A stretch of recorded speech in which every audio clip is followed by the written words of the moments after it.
කොහොමද කට්ටිය සබ්නෙටිං සහ CIDR කියන්නේ නෙට්වර්ක්ස් ඉගෙන ගන්න අයට පොඩි ඔලුවේ කක්කුමක් ගෙන ටොපික් එකක් නේද? බට් බය වෙන්න එපා. අද මේ එක්ස්ප්ලේනර් එකකින් අපි මේ කන්ෆියුෂන් එක කම්ප්ලීට්ලි අයින් කරනවා. ජාගන්ස් පස්සේ යන්නේ නැතුව හරියම සරලව ස්ටෙප් බයි ස්ටෙප් මේක මාස්ටර් කරන්නේ කොහොමද කියලා අපි බලමු. right, let's dive straight in. හිතන්න පොඩ්ඩක් ලෝකෙ පුරා millions of computers තියෙනවා. but අපිට තියෙන IPv4 addresses ගාන ගොඩක් limited. ඒවා ඉවර වෙන්න නැතුව අපි කොහොමද manage කරන්නේ? මේක නිකම් හරියට එක ලොකු කේක් එකක් තියනවා වගේ වැඩක්. එකම ලොකු group එකකට මුළු කේක් එකම දුන්නොත් ඒක ගොඩක් waste වෙනවනේ. ඒ වෙනුවට අපි මේ කේක් එක හරියට slice කරලා different groups වලට බෙදනවා. අන්න ඒ වගේ IP addresses waste වෙන එක නවත්තලා ඒවා ලස්සනට බෙදන එක තමයි subnetting කියන්නේ. අද අපේ එක්ස්ප්ලේනර් එකේ road map එක මේකයි. subnetting කියන්නේ මොකක්ද කියලා බලලා CIDR notation එක තේරුම් අරගෙන අපි step by step calculations වලට යනවා. ඊට පස්සේ actual problem solve කරන විදිහ බලලා අන්තිමට පොඩි recap එකක් කරනවා. Let's get going. subnetting කියන්නේ මොකක්ද? Let's break this down. මේක මහලුකු අමාරු දෙයක් නෙමෙයි, basic logic එකක් විතරයි තියෙන්නේ.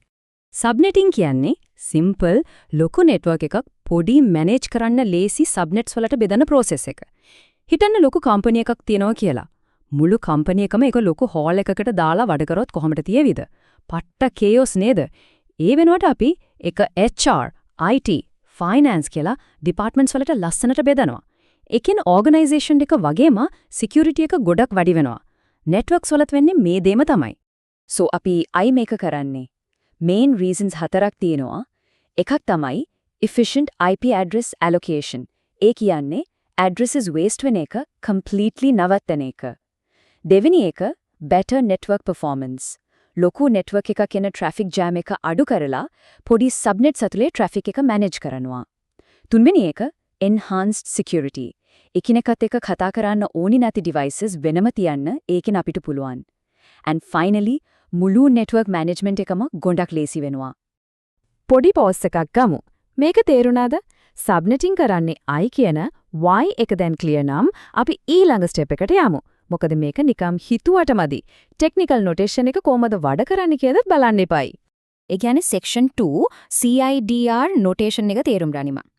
technically මේක කරන්න නම් අපි දැනගන්න ඕනේ IP addresses ලියන modern විදිය මොකක්ද කියලා. ඉස්සර තිබ්බ method එක තමයි traditional IP classes කියන්නේ. class A, B, C කියලා fixed blocks තිබ්බේ.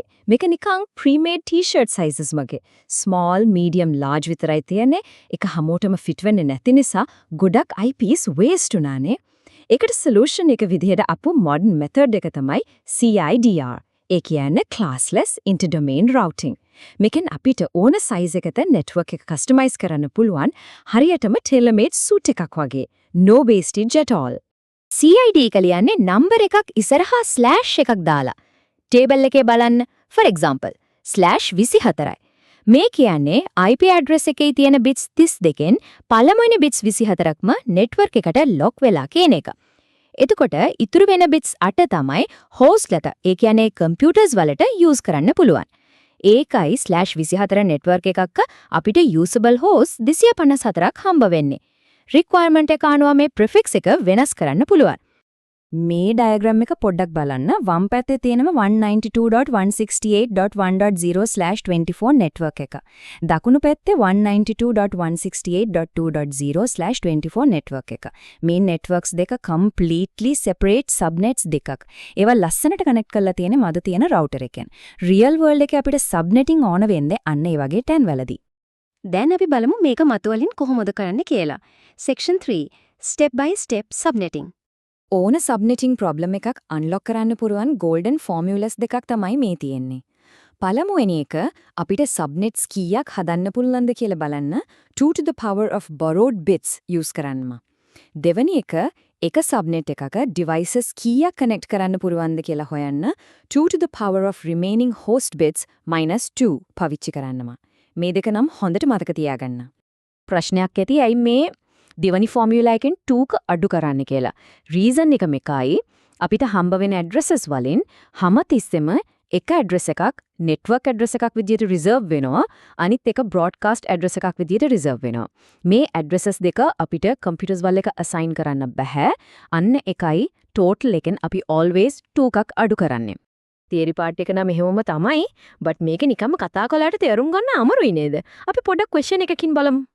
ඒ කියන්නේ අපි යනවා section 4 එකට solving exam problems. coursework එකේදී හරි exam එකේදී හරි එන actual question එකක් step by step solve කරන්නේ කොහොමද කියලා අපි දැන් බලමු.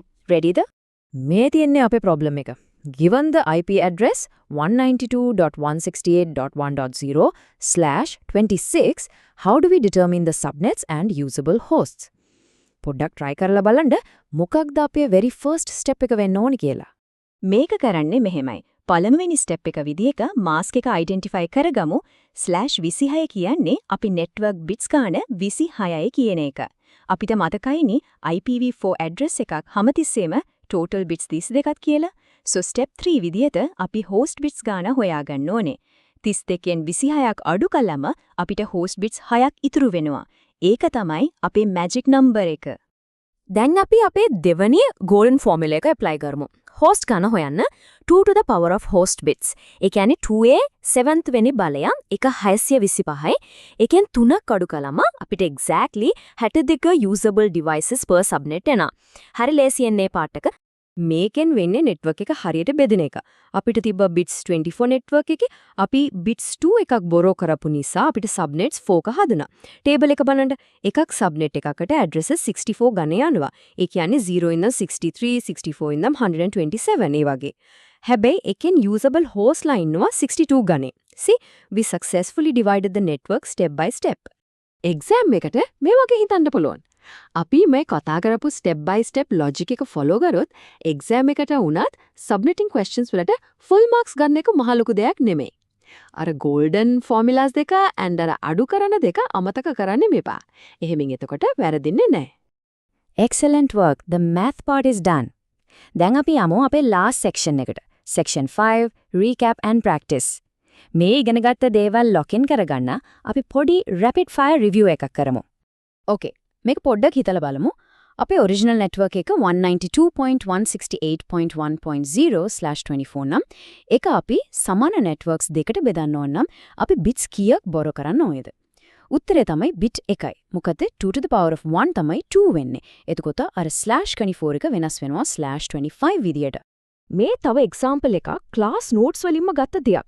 192යි 248යි 100.0/27 mask එකක් තියෙනවා කියන්නේ network address එක jumps වෙන්නේ exactly 32න් 32ට. ඒ කියන්නේ 0.327496 විදියට. මේ mathematical pattern එක පළමුවෙනි පාරම identify කරගන්න එකෙන් exam එකේ calculation speed එක literally double වෙනවා. right. මේකෙන් subnetting ගැන completely ඉගෙන ගත්තා. but යන ගමන් මේ ගැන පොඩ්ඩක් හිතන්න. subnetting වලින් ලොකු networks පොඩි කරට supernetting වලින් කරන්නේ පොඩියව combine කරලා එක ලොකු network එකක් හදන එක.